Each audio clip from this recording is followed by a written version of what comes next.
지난해 9월 제주도 여행 중에 한 식당에서 있었던 일에 대한 제보인데, 자 교수님. 네, 여자친구와 제주도 여행을 간 제보자는 그때쯤 버섯 요리에 빠져 있었다고 합니다. 그런데 제주산 버섯으로 만든 크림 파스타가 있다. 너무 맛있다라는 정보를 알게 됐어요. 그래서 그 식당을 찾아갔습니다. 그래서 스테이크와 그 크림 파스타를 시켜 먹었어요. 너무 맛있게 먹고 있는데 갑자기 3분의 2 정도 먹었을 때 처음 맛과는 탁 틀린 이물감과 함께 이상한 맛이 느껴졌다고 합니다. 대체 뭘 씹었을까요? 왜 이물감이 느껴졌을까요? 체크포인트 짚어보죠. 담배 꽁다리? 자, 제보자 얘기 들어보시죠.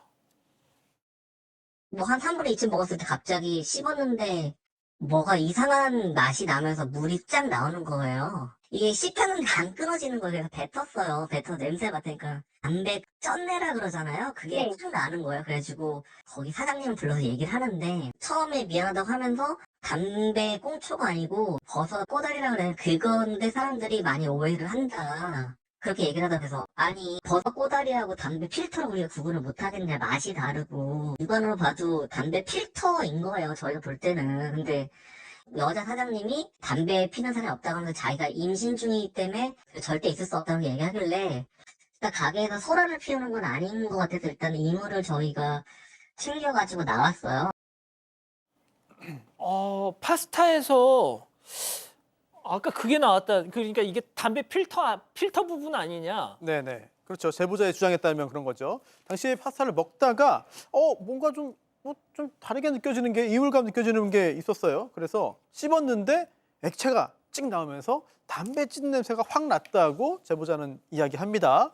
그런데 버섯이면 씹으면 끊어지잖아요. 씹히잖아요. 그런데 이게 안 씹혀가지고 뱉었더니 저런 모양인 겁니다. 그래서 이 제보자가 사실 그동안 흡연자였습니다. 5년 전에 끊었거든요. 흡연자이기 때문에 난 잘 안다. 이거 담배다. 이렇게 생각을 해서 바로 사장을 불렀고요. 그런데 이 사장은 이거 담배가 아닙니다. 이게 버섯입니다. 라고 이야기를 했고요. 역시 사장도 이렇게 강하게 얘기를 했어요. 우리 식당 주방에 담배 피우는 사람이 없다. 절대 담배 일 리 없다. 라고 비난을 했고요. 또 주방장도 좀 황당하다는 표정을 짓고 갔거든요. 제보자는 이거 더 이상 말이 안 통하겠다라고 생각을 해서요. 이 이물질 사진을 찍고 또 직접 챙겨서 식당 밖으로 나왔습니다. 특히나 이제 뭐 사장님이 지금 임신 중이라고 해서 더더군다나 담배를 피울 수 있는 그런 환경이 아니라고 하는데, 자 그러면 그 식당에서 아까 그 이물질을 들고 나온 뒤에 어떻게 했습니까? 성분 검사를 이제 직접 받아보는데 사실은 가장 이제 중요한 게 중간에 좀 탔는 것으로 보이는 검은색 그 모습이 보입니다. 예. 그러니까 피고 꽁초 같은 게 아니냐라고 얘기하니까 그게 버섯 줄기다. 저 나오는 버섯 줄기다. 이렇게 표현했다고 합니다.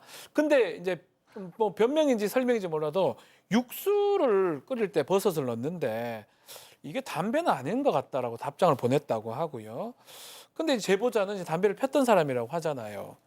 버섯 맛하고 담배 맛이 많이 차이 납니다. 뭐 그 차이가 나는데 이게 구별 못 하겠냐 해서 시청 위생과에 얘기를 했고 위생과에는 육안으로는 확인이 가능한데 성분 검사는 지금 어렵다라고 얘기를 하고 그래서 이거 뭐 안 보내겠다라고 하면서 국민신문고에 신고를 하면서 자기가 직접 검사를 의뢰할 수 있는 기관을 소개받았다고 합니다.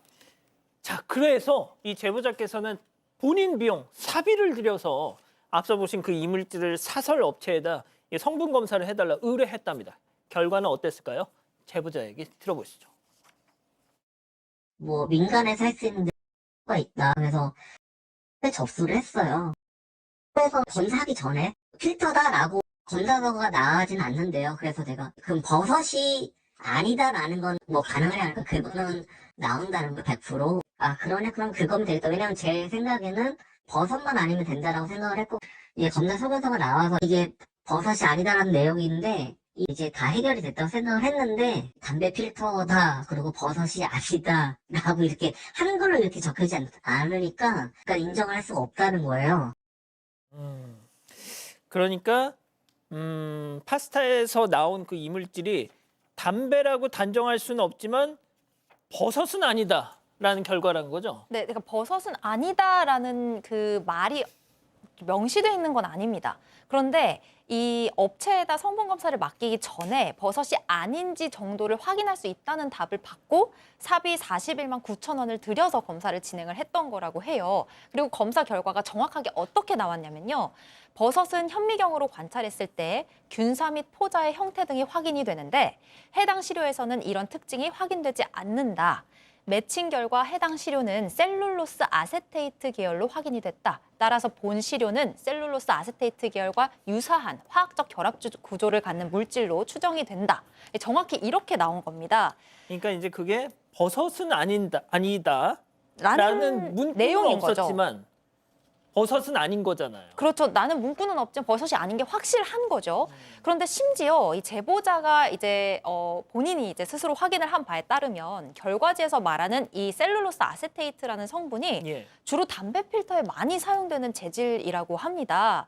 그런데 이후에 제보자가 다시 식당에 연락을 하니까 식당에서는 결과지에 담배꽁초라고 나와 있냐라면서 버섯을 납품하는 업체에서도 별도로 검사를 진행할 예정이니까 그 해당 시료를 우리 쪽에 보내달라 이런 요구를 했습니다.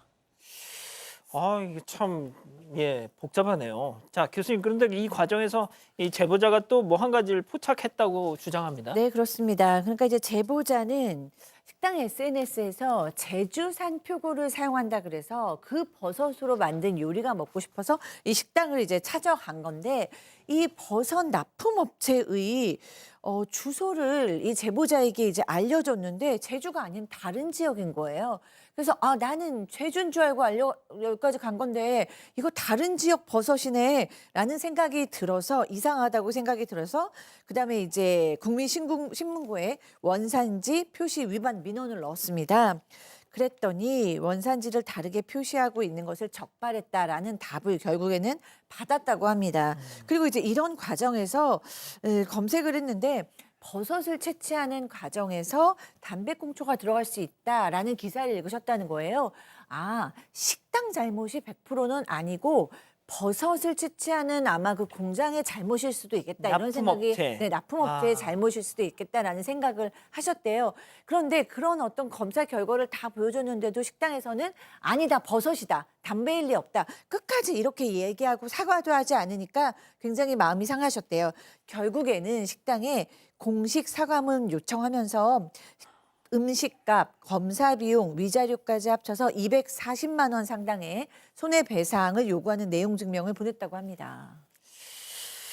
자, 이후에 식당도 제보자에게 내용 증명을 같이 또 맞불을 놨고요. 명예훼손, 모욕, 업무방해, 협박 등의 혐의로 고소를 했습니다.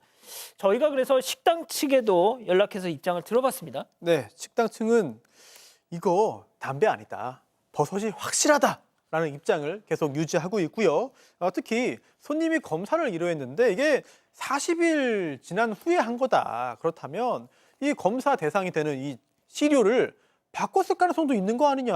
어떻게 정말 그 음식에서 나온 그 이물질을 검사했다고 장담할 수 있냐. 이렇게 의문을 제기하고 있습니다. 그리고 또 검사 결과를 보더라도 이게 담배 필터라는 그런 문구는 없지 않냐.